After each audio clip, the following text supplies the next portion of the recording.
Okay, we'd like to make a start this morning. Okay. Good morning, everyone. This morning I'd like to take a moment to appreciate the opportunities we have here. We get the opportunity to meet together, to be a family, to worship our Lord and Saviour, to be together in this lovely warm building on this very cold morning, to recognise what the Lord did for us in restoring our broken relationship with Him through Jesus' death and resurrection. Those are just a tiny little sample of all the things we have that we should be grateful for. So I'd like to take a moment this morning and start with a word of prayer. So let's pray. Loving Father, we just want to thank you today. We want to thank you for who you are and for what you have done for all of us. We thank you that we live in a country where we have the freedom to come together and to worship you on a Sunday morning without fear. We think of Christians around the world that do not have that same freedom, that are meeting together this morning at risk of prison. And we just ask that as they meet together, they would know the same joy that we do, that whatever happens, you are in control.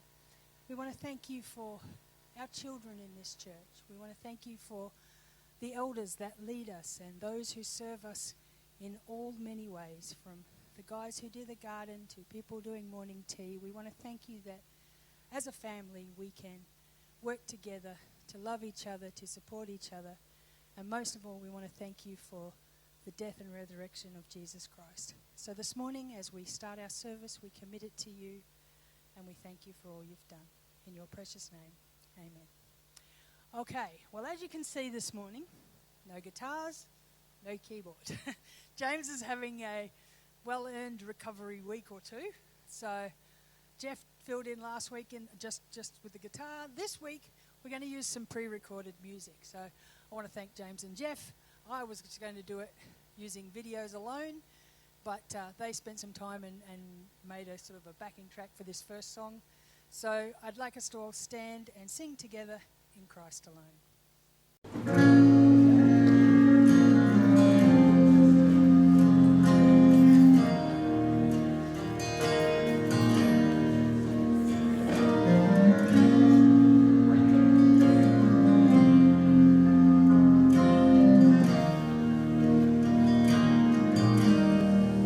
In Christ alone, my hope is found. He is my light, my strength,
fear in death.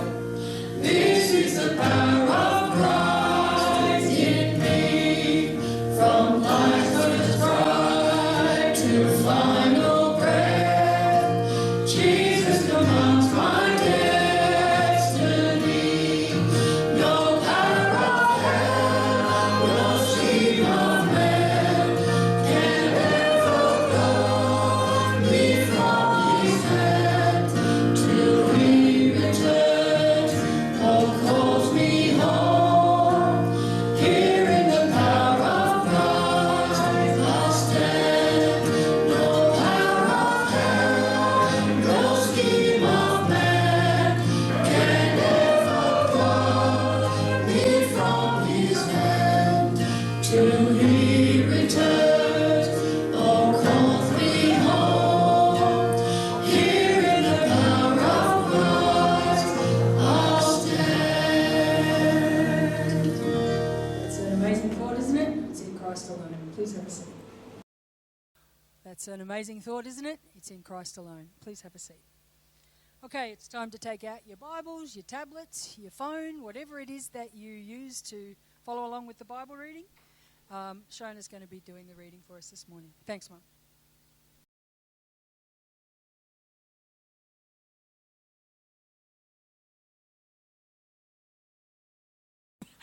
I'm reading from the New King James, and it's 1 John 2, 12 to 20. I write to you, little children, because your sins are forgiven. I've forgiven you for His name's sake. I write to you, fathers, because you have known Him who is from the beginning. I write to you, young men, because you have overcome the wicked one. I write to you, little children, because you have known the Father. I have written to you, fathers, because you have known Him who is from the beginning. I have written to you, young men, because you are strong and the word of God abides in you, and you have overcome the wicked one. Do not love the world or the things in the world. If anyone loves the world, the love of the Father is not in him. For all that is in the world, the lust of the flesh, the lust of the eyes, the pride of life, is not of the Father, but is of the world. And the world is passing away, and the lust of it. But he who does the will of God abides forever. Little children, it is the last hour, and you have heard that the Antichrist is coming. Even now many Antichrists have come, by which we know that it is the last hour. They went out from us, but they were not of us. For if they had been of us, they would have continued with us. But they went out, and that they might be made manifest that none of them were of us. But you have an anointing from the Holy One, and you know all things. Thank you. As I was listening to that, the thing that stood out to me was that simple phrase, do not love the world. The Amplified adds a little bit more. It says, the world of sin that opposes God.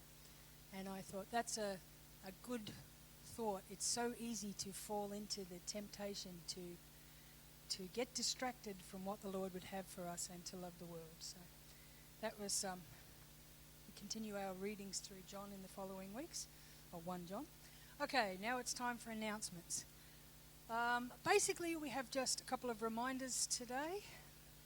A couple of weeks ago, I told you that Vision Sunday is coming up. It's the 28th of July, which is just 4 Sundays from now. So it'll be the elders taking us through the vision, looking at how we did last year and taking us through the direction for the next 12 months. And then after the service, there'll be a shared lunch. So details about the lunch will follow. The other thing is the AGM. That is August 18th at 3 o'clock right here. So that's 3 weeks after the AGM. We'll be having, 3 weeks after Vision Sunday, we'll be having the AGM. In the past, we've done them both together, but this year the church leadership has decided to separate it over 2 different weeks so that they can present a vision and give you time to think about it, see if there's anything that you want to have feedback on before the AGM. So please make sure you block the 28th of July and the 18th of August in your diaries so that you can be here. Okay, Dad has an announcement and then Michael. And there it is. It's an official invitation for everyone because Rebecca and I wanted to be inclusive, and we thought, well, it's been a long process for just me to go to India, and I thought, well, I'm sure you'd love to come, but we haven't given you time anyway, so sorry about that, because it's like in 2 weeks' time, or less than that now. Oh, he's disappointed. You just come back from overseas. What do you want to go again? But we'll have an unofficial one once all that's sorted at some stage. Don't ask me when. We're all going to get together over here, but it will happen eventually. So that's our official invitation, which we really love and put together, and there's the scripture that we both agreed on. This is the Lord's doing. It's marvellous in our eyes. One of the Psalms, of course. So we agreed on that one. That's going to be read out at our wedding too. So just a brief over. Things are quite different in India, as you can imagine. I'm trying to adjust. There's all sorts of differences in rituals and things like that. But both Rebecca and I wanted a simple wedding, and it started to change because everyone gets involved in it. And it's unusual to have an overseas wedding in this particular part of India, at least anyway. So I'm trying to adjust, and she's getting a little bit nervous, so keep her in your prayers because there's all sorts of pressures, isn't there, ladies, when you start to organise yourselves and get ready for the wedding. She's already up, so it's 5 hours difference at the moment, so she's already up and wanted to know what's happening, and I've told her about this today. So you're all officially welcome. So if you really want to come, you better see me and we get your passport organised very quickly. But we'll have an unofficial one at some stage over here. Thanks, guys. Thank you very much, Michael. All right. It's time for a time of prayer. So last week in KBC, the kids had a lesson on prayer. We talked about how sometimes we don't know what to say. Sometimes we feel like our words aren't good enough and we don't have the perfect phrasing for it. And we talked about how ultimately prayer is just talking to the Lord. So, talking to their Heavenly Father. So it's not really about how they speak. So we used the acrostic for pray, which was P for praise, and R for repent, A for ask, and then Y for yield. So we talked about our prayers, including all those aspects, and then we sat in a circle and we prayed. And the first circle round, we did praise prayers. And they simply said, thank you, Jesus, for. And one by one, all of our children named things that they were grateful for as a form of praise. And then we talked about the R for repent. And I said to them, you don't need to do that one publicly, because I did not want to have the confessions in public. But I said, that's between you and God, and that should be part of your prayer time too.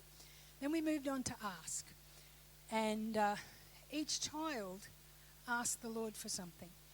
And it was incredibly moving. They asked the Lord for healing for those who were unwell. They asked for circumstances that were difficult. One of the children even asked that they would be able to, through their lives, people would see that they loved Jesus and they needed some help to be better at it. And that touched my heart, because I thought, how often do we pray like that? Do we say to the Lord, I need to be better at shining for you in this community? So then we stopped and we talked about yield, which I had to explain the American term because we don't use that very much. But, I said to them, that's being ready to accept the answer that God chooses to give us regardless of what we want, because he is the one who knows everything, and he knows what's best for us and makes that decision. So it was a very special time as we prayed together. So this morning I'd like to do something a little bit different.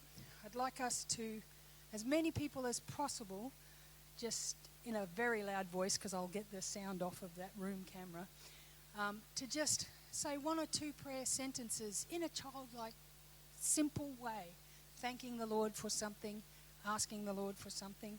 Normally we list off all of those who have needs, and we have a lot of people at the moment that have needs, but this morning I'm just going to suggest, if you know of one, just stand up and pray for it, and I will close up. Have we got someone that will start us off, please? Thank you, James. Okay, let's pray together. Father, we thank you for prayer. We thank you that you have given us this way to express our needs and our requests to you, even though you don't really need us to. You know everything already. This morning, Father, we want to just ask for those who are at home and unwell. We think of Ian and Belle Vincent and Valder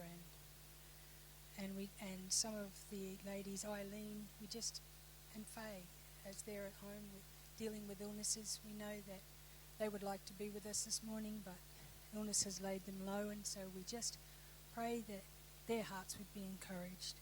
We want to pray for the Vincent family and the struggles that they're going through at the moment. We thank you that you are the God of comfort and strength, and you are providing their needs. We want to think of Sam and Brana and the difficult time they're facing as they are helping their father through this end stage of his life. We just commit them all to you, knowing that you can in comfort and encourage them this morning. We want to thank you for the leaders of this church that lead us and teach us and help us to continue to grow together in our knowledge of you and to grow closer and more connected as a family here. And we thank you for that, Lord. We commit the rest of the morning to you. We pray for Harry as he brings the message, and for the kids as they go out to their program, that the things that are said this week will touch our lives and affect us in our daily walk with you. So we thank you and we praise you. In your name, amen. Now, I did this in the wrong order. We were supposed to sing before that, so now I have two songs to get in a row. So anyway, let's stand up and sing. We're going to sing to videos, as I said. There's no musicians with me this morning, so we're going to sing with video that is myself and James and Mum. So I'll be singing with myself at times, but let's just stand and enjoy it. We're going to sing One Day, that fantastic song that covers the whole of Christ's life, and that one day we will be with him. Let's stand and sing. And the video comes.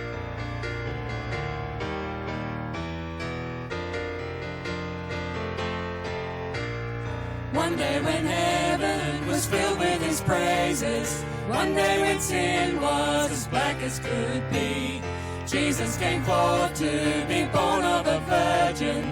Dwelt among men, my example is he. Living he loved me, and dying he saved me.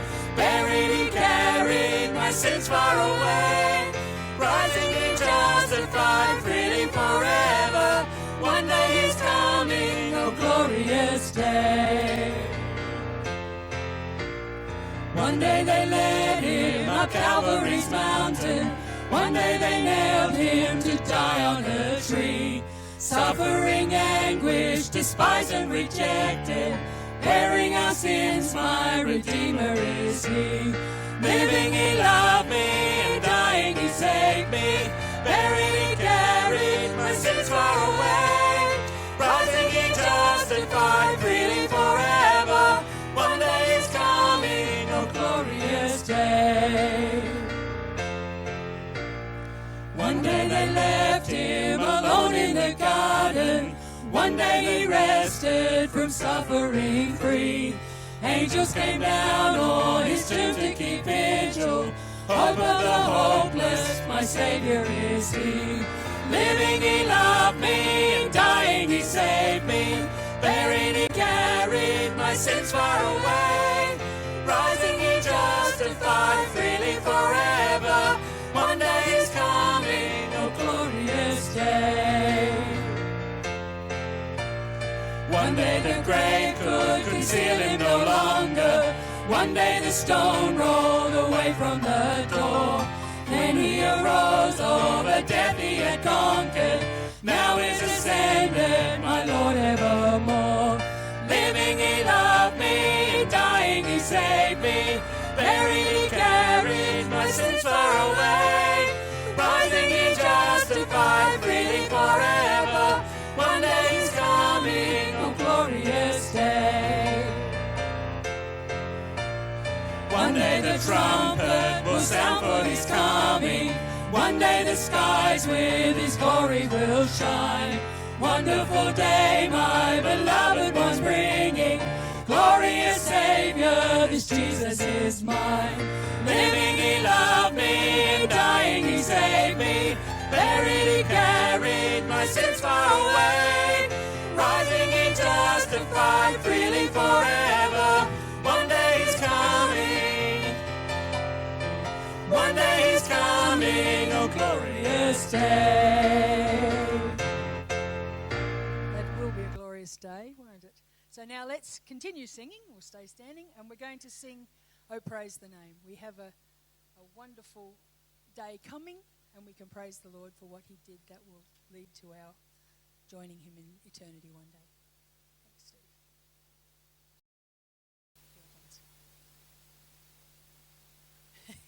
It's coming. It's locked up. All right, well.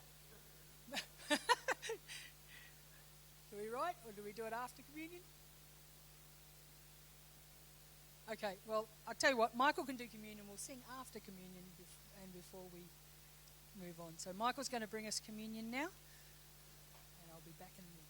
Standing there, ironing my clothes this morning. Who irons their clothes? I don't usually. Yeah. Being honest, aren't I? Thinking about what I thought about this week with communion, and still in two minds about whether I say what I was thinking about it, ironing my clothes this morning, and I think I will. So there it goes, that's going away, but I might refer to the scripture. I was thinking about marriage. Surprise, surprise. Now, I don't want this to be about me, because that was part of what the original message was going to be about, well, communion. So I just thought about, the preparation. Has to happen, doesn't it, to get married? All sorts of things happening there. There's also rituals involved. So you're probably starting to think, this sounds familiar, doesn't it? Here we are, we're Christians, we're being prepared, aren't we? And we are whom? We are the bride of Christ, and he is our groom. It sounds strange to some people. It takes a while to take a grip on that and understand it, I think. And the same with me at the moment, of course. But that's what I was reflecting on.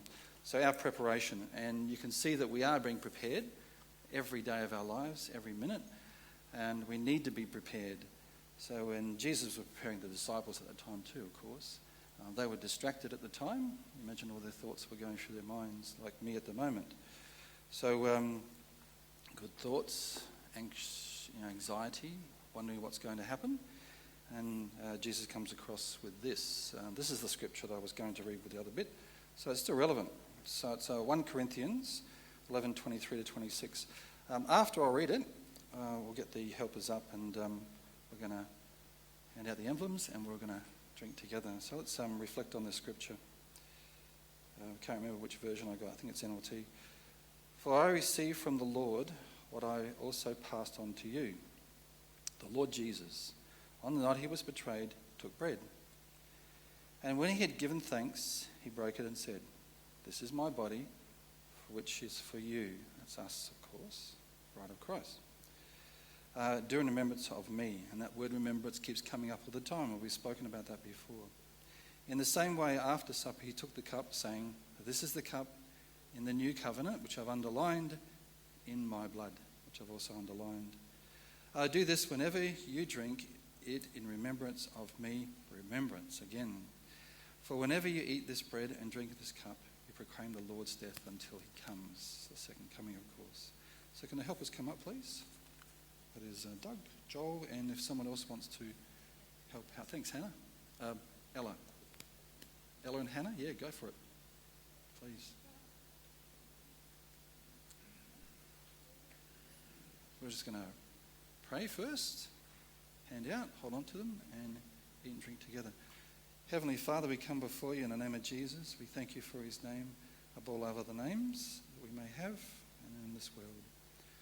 And we remember you today, Lord. Remember who you are, who sent you, why you came, and why you're coming the second time, Father.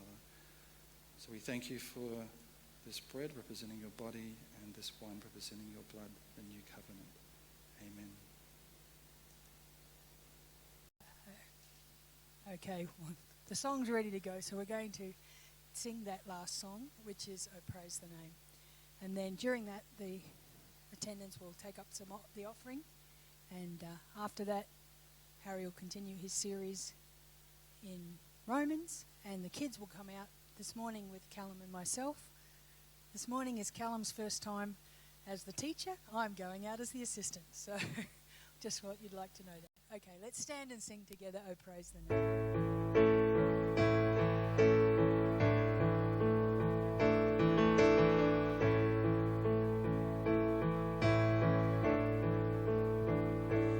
Cast my mind to Calvary, where Jesus bled and died for me.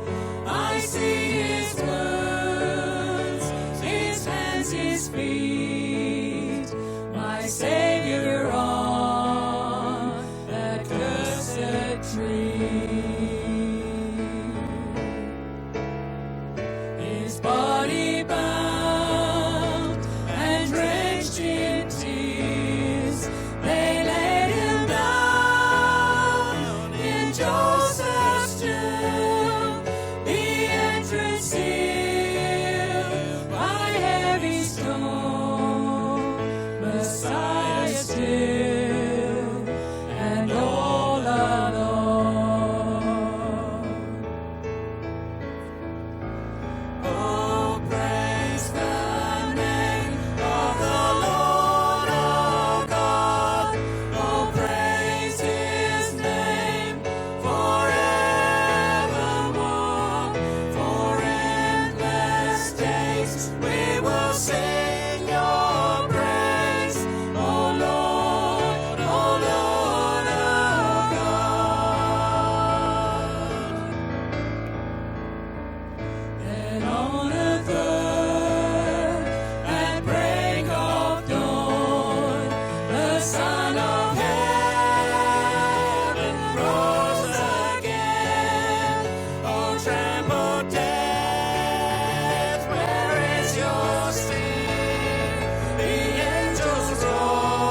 Okay, kids, you can come out with Callum and I, and Harry will take the message.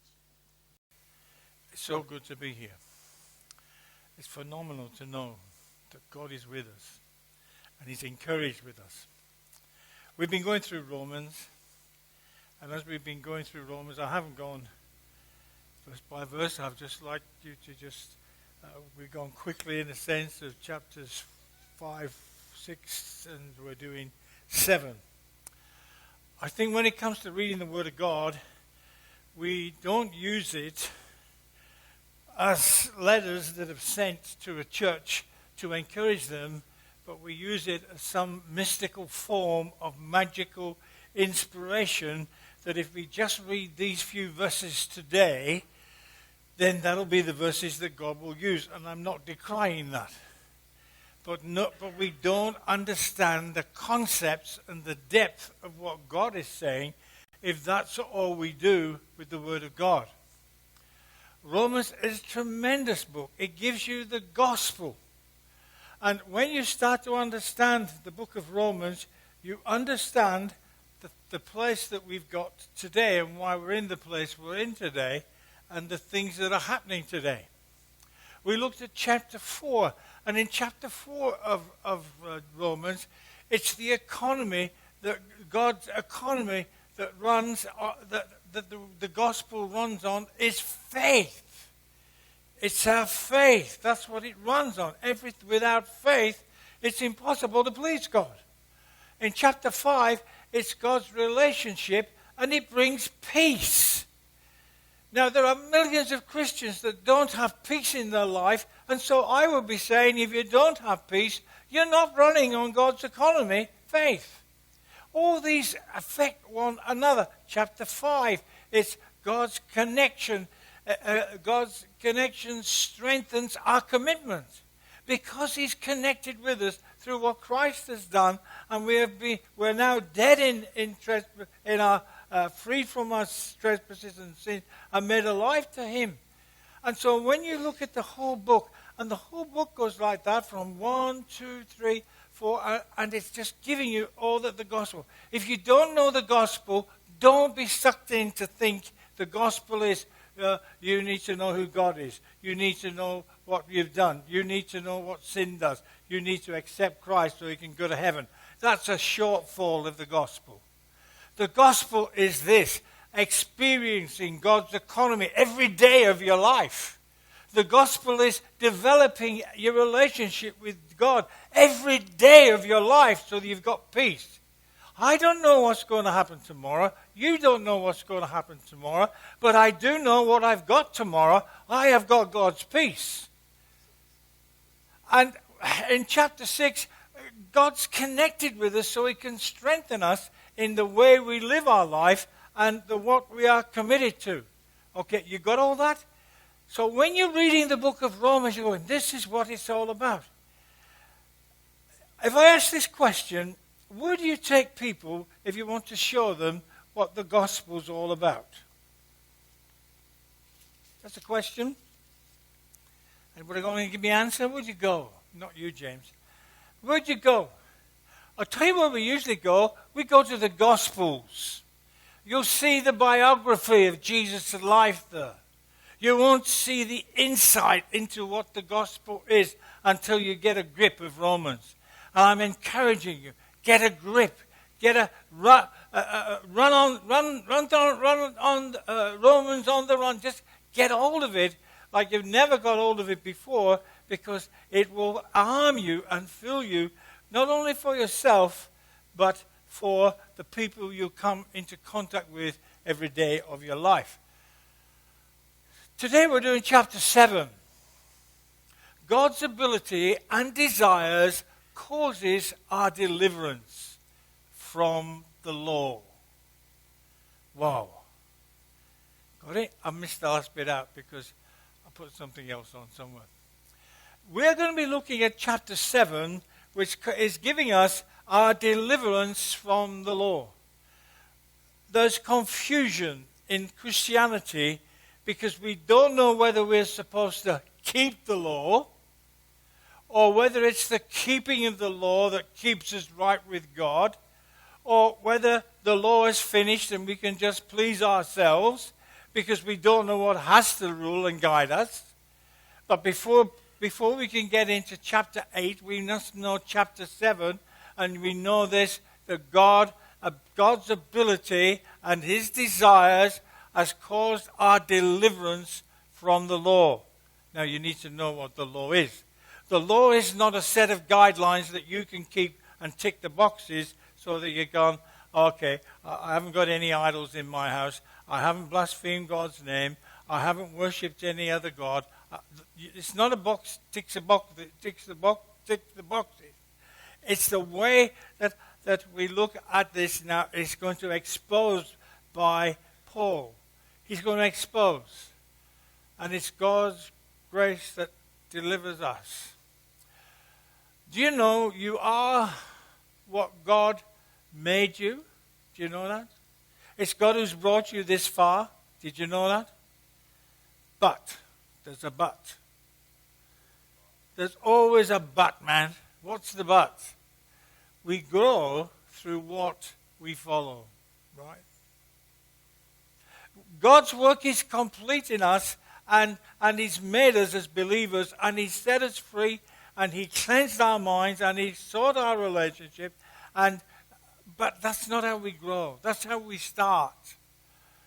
I want to talk about 3 kinds of people that you come across in this chapter 7, where Paul's going to bring across the idea that we're dead to the law. He wants to identify our relationship to the law. The first group of people, the spiritually alive people who've been delivered from the law. Now, if this is new language to you, maybe that's why you're struggling. Because you're trying to keep the law. We have been delivered from the law, just like we were delivered from sin. The second group of people are those who are spiritually dead, the normal people, whose spirits died and has never been revived because never been given a new nature. The people who are lost. And the spiritually dead people are doomed because of the law. And the carnal people are deceived by the sin that uses the law. You've got to know those 3 things. This is not just saying, oh, you're the law and we're all the same. Yeah, I haven't done those things. These are the 3 kinds of people that Paul is going to talk about as he goes through this section in chapter 7 of what the law is. We're going to look at those 3 different kinds of people because you need to identify yourself this morning. You need to know, am I one of those people that's spiritually alive and been delivered from the Lord? Am I one of those people that is spiritually dead?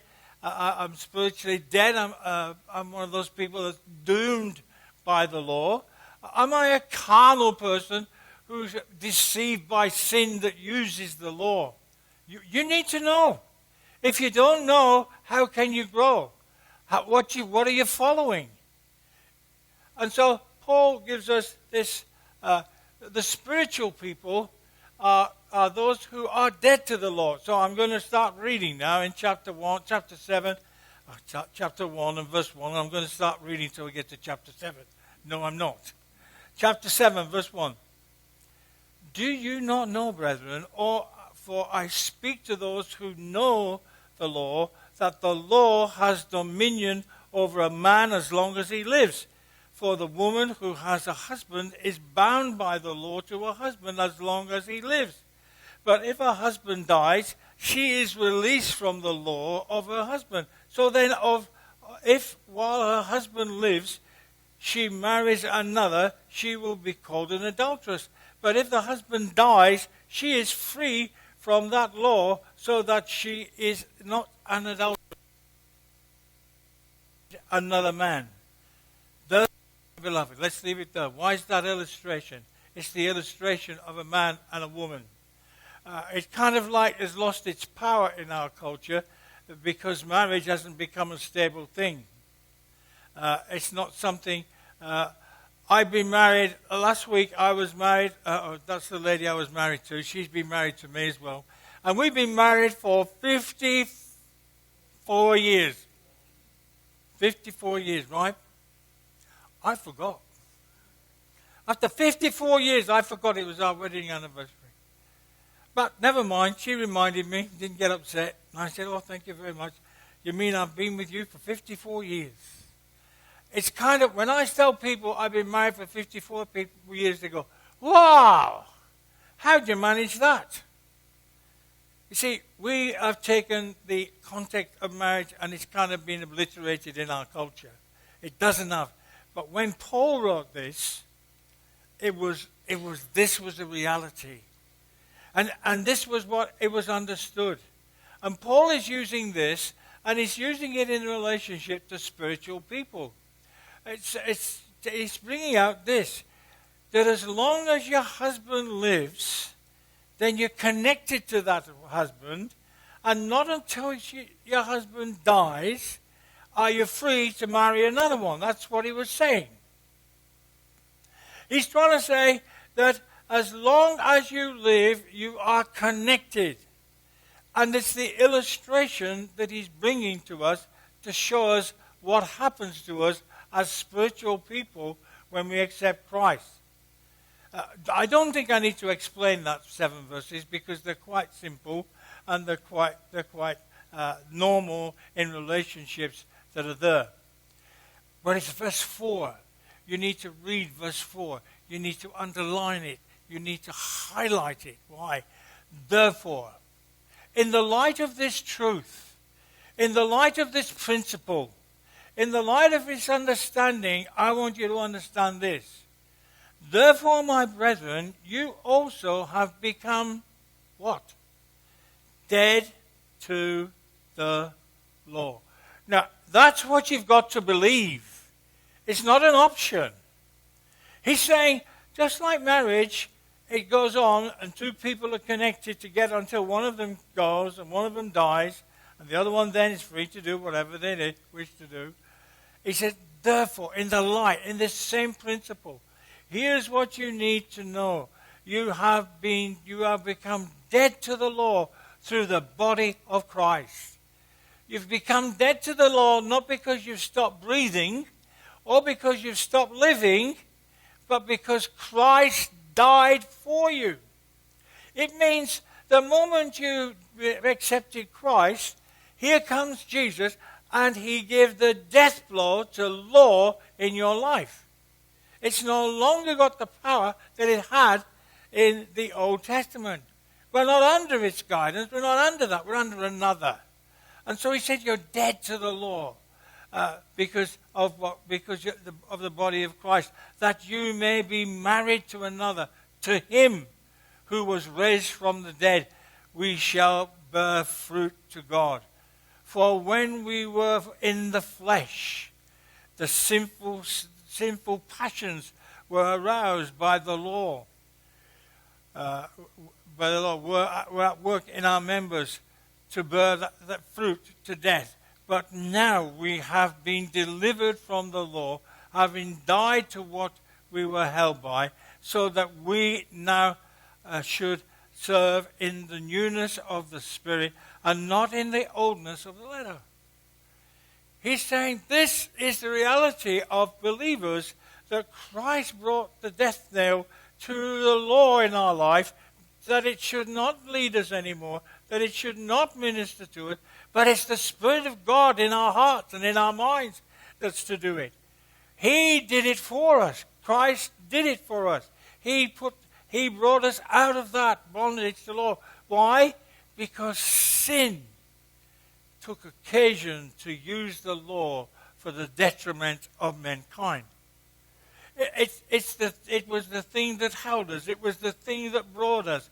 It was the thing that had the passion in our lives that we wanted to follow God. And now we're free. We're free to let God, through his Spirit, minister to us. He's bringing this truth that we need to know. That they are delivered through the connection. We're delivered through our connection to Christ. That the spiritual people, they serve God in newness of spirit. We're now free. So he's just bringing this concept about those who are spiritual. Our spirituality is not to say, I didn't blaspheme this week, or neither is to say, I went to church this week. Our spirituality is to say, I was in tune with the Spirit of God in my life. I've not kept a set of rules and regulations. I have been in contact in my spirit with God as the Spirit has been at work within me. Spiritual people are free. We're free to let God touch us, God to move in us, God to revive us and cause us to just see what He has done. We're free from the law. This might seem a little bit of something you've never understood before. Because we've always got the law, and some people go, Jesus fulfilled the law. He fulfilled the law of sacrifice. He was perfect in everything He did. But He fulfilled the law of sacrifice. His sacrifice was a perfect sacrifice. And so in those first 7 verses, He's bringing what it is for us as believers. Why does He say that the law is dead? It's lost its sting. It's lost its hold. It's no longer holding on us.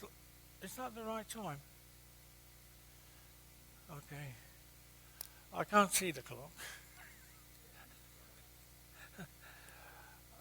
So in 1 to 7, He's bringing that truth out. In 7 through to 13, He's bringing this out. The spiritual dead people are doomed. If you want to keep the law and that's the way you're going, you're doomed because you can't keep the law. Look what it says. What shall we say then? Is the law sin?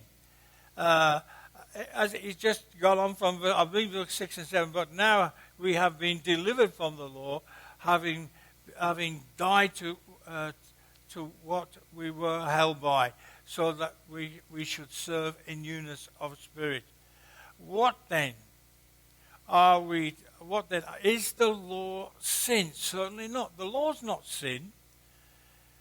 Or on the contrary, I should have known sin except through the law. How do you know sin? Because the law told you that's what you're doing. We use it as a guideline that we're going to aim for, but God used it as a thermometer that tells you where you were. And so He's saying, therefore, the law's not sin. It was perfect. The law did its job. The law told you what you were. The law kept you aware of your shortcomings. The law kept the Old Testament saints aware of their need. It didn't give them direction and lead them. It told them what they were doing. But there was a problem that came. The law was perfect in what it did. Now, when did the law come? Well, when there was no law, that would be between Adam and we've got this time of Noah. Was the law in Noah? No, the law hasn't come yet.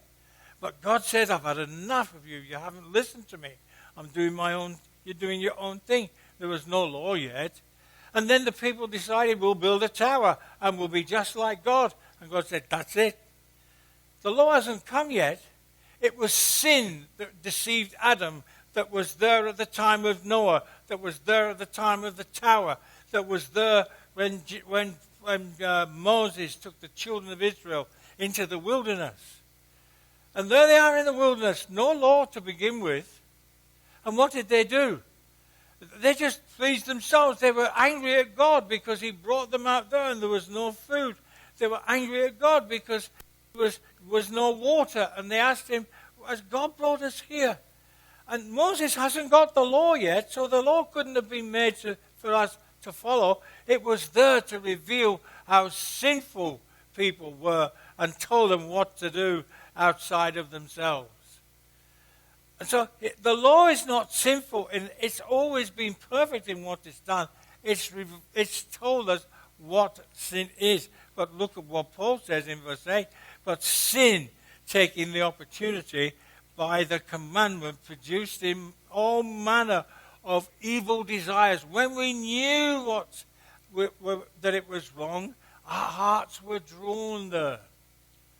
Why did Adam fall? What was it that made him fall? It was what he saw. It was what she heard. It was how she presented it. And so Adam fell. And if we go through that Old Testament before the Lord, you'll find it's there. People were motivated by what they see. If you go to the New Testament, James talks about sin, how that sin it's brought about by lust, and when lust has been conceived in our heart, it brings forth sin, and when sin has done its job, it brings forth death. And so all that Paul's trying to say here is we need to know that the law wasn't bad. It was perfect. It was holy. It did its job. It was there to point out you are not doing what God asked you to do. It wasn't there to say, this is what God wants you to do. You're not doing it. And so when we looked at what we weren't doing, what does your heart say? When somebody tells you shouldn't do something, what do? When you're on the road somewhere and the road sign says, this is a 60 zone, what do? This is what you do. No police. I do whatever I want to do. Now, am I the only one that does that? Come on, see? You can't even admit to it. The law is there, and it reveals the truth of what's required. And God gave the law, and sin came along, and sin goes, whoa, they'll know what's wrong, so I'll stir up the hearts so they'll do it. And we do everything that we want to do, and then we go, it wasn't the law that was sinful. The law was holy. The law was righteous. It would lead us to the place where we want to sacrifice and do the things that God would. If you really want to see a picture of this, then read the Minor Prophets. You read the Minor Prophets, and one after another of the Minor Prophets is telling the people, come back to God. Why have you done this? Who told you should worship false gods? Why are you in there offering sacrifice? Why are you sacrificing your children? They did all those things. The law to the natural person is perfect. It's not the law, it's the sin that's come. And it's corrupted in the sense, the activity of the law. It doesn't corrupt the message, it corrupts the activity. And so all manner of evil has happened to me. Verse 11, for sin taking occasion by the commandment, it's deceived me. And so it's deceiving me into thinking, you know what, it's okay, it's okay. I want to say, we need to read our Bibles like we've never read them before. Because we are living in a society that doesn't know what sin is. We're living in a society which is telling us it's right to do wrong. We're living in a society where you're found guilty without being proven guilty. Used to be you were innocent until proven guilty. Now you're guilty until proven innocent. And we live in that sense. And so that becomes, and we put that into our Christian life. It wasn't sin. It was sin that deceived. It was sin that took occasion. It was sin that got into the law. And once I knew what I shouldn't do, I wanted to do. Why do people get taken up with so many things? Why has drugs become a real problem in our society? Why has pornography become a real problem? Because we've been told, it's not good for you. You better stop those things. And so we can, this would be good for us. What do you think is the biggest stirrer of sin in our lives? What's your biggest problem with sin? Oh, that's a bit close, isn't it? Your biggest problem with sin is this. It's your inquisitiveness. Just to see. The kids, I'll just see what happens if I touch this button. I'll just see what happens if I turn this fire extinguisher on. Whoa! I had a friend whose child decided, the dad had just painted the room, and this kid decided he would tie a texture to the fan blade and see what would happen if he turned it on. So he did. He had a perfect ring, carpet, ceiling, carpet. It was inquisitiveness. And so what Paul's trying to say, the law to those, it's not the law that's doomed. It's not sinful. It reveals the truth. Sin used the law to deceive. We've got to go to the carnal people because time's going. And who are the carnal people?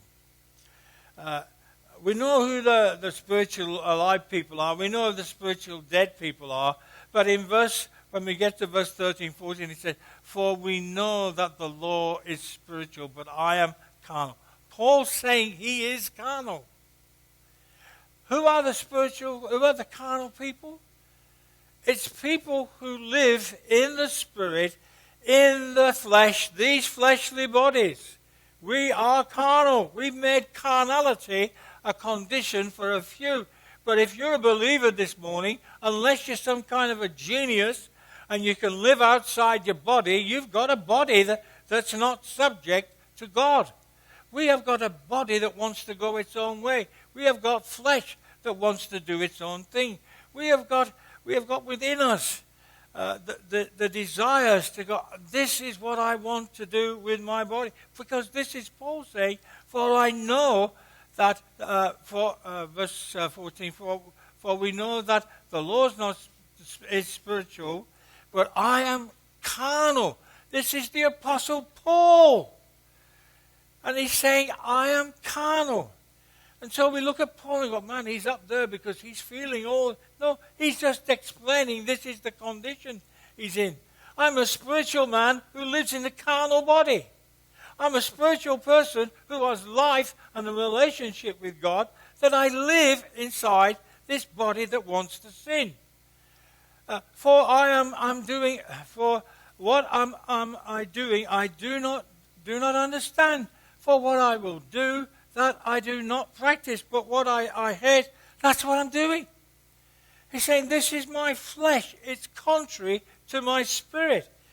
We don't understand that the law was there to explore and explain and put the character of what God's looking for, because if it wasn't there, then we'd be pleasing ourselves. But Paul says, now that I'm a spiritual person, now that I've become one with God, I still have this carnal, fleshly body that I live in.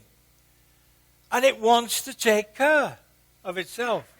Verse 60, for if I do what I do not to do, oh, this is King James, New King James, better put it in another. If I'm doing the things I don't want to do, then that's not good. But, now in verse 7, it's no longer I who do it, but sin that dwells in me. He's saying, this has not come from my heart, my new nature. This has come from sin which is taken and corrupted the law. It now wants to corrupt my life. It's the sin that wants to corrupt me. It's not me. It's not the real me. Because there is no good thing in my flesh. Years ago, there used to be this doctrine that said total depravity, nothing good in us. That's not quite true. It's total depravity in our flesh. There's nothing good in this. This flesh will cause you to want to please it. It'll cause you to want to satisfy it. It'll cause you to want to have things that you can worship and put in place of God. It'll cause you to want to put your pressures and give your own life to do what you want to do. And that's the problem that Paul's facing here. For I know that in me, that in my flesh, there's nothing good that dwells. Verse 19, for the good that I will do, I don't do that, but the evil, I find myself so much drawn. We all know that we're to love one another, but we all don't do it. Why? Because it's kind of like, I want to do it. Nobody's going to get away with that. I'm going to go down to verse 23. But I delight in the law of God according to the inward man. But I see another law in me, my members warring against the law of my mind and bringing me into the captivity of the law of sin which is in me. O wretched man, who can deliver me from this body of death? I thank God through Jesus Christ, our Lord, so that with the mind I myself serve the law of God, but with the flesh, with the flesh, the law of sin. What Paul is saying is this is a constant battle. If you're thinking that now you've become a Christian, you can get over all your habits, you can get over all the bad things in your life, you can get over all these things, they're going to be in our flesh. Doing what I don't want to do, I agree with the law. It's sin acting in my flesh that's failing. It's not me. So Paul's trying to get this truth. This is the gospel. If you hear somebody say to you, take Jesus as your Savior and all your worries will be behind you, and just believe that you'll never be again affected by sin.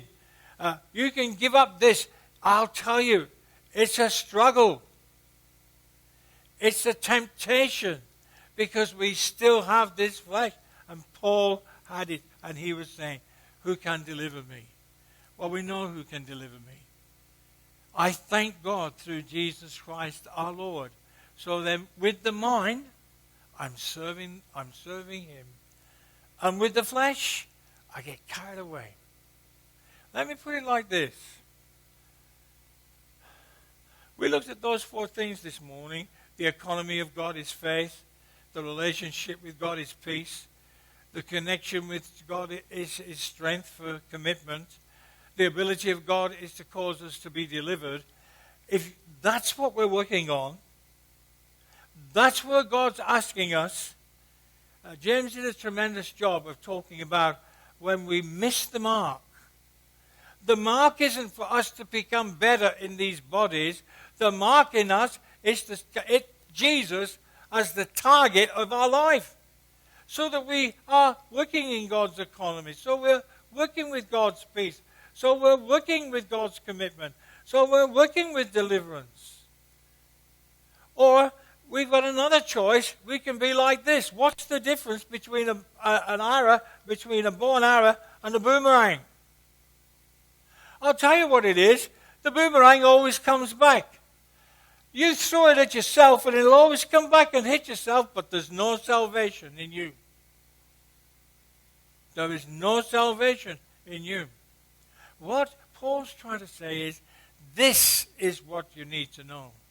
You need to know that God, in his ability and his desire, is to help us be delivered from the body of sin that we are delivered. Will we ever be delivered?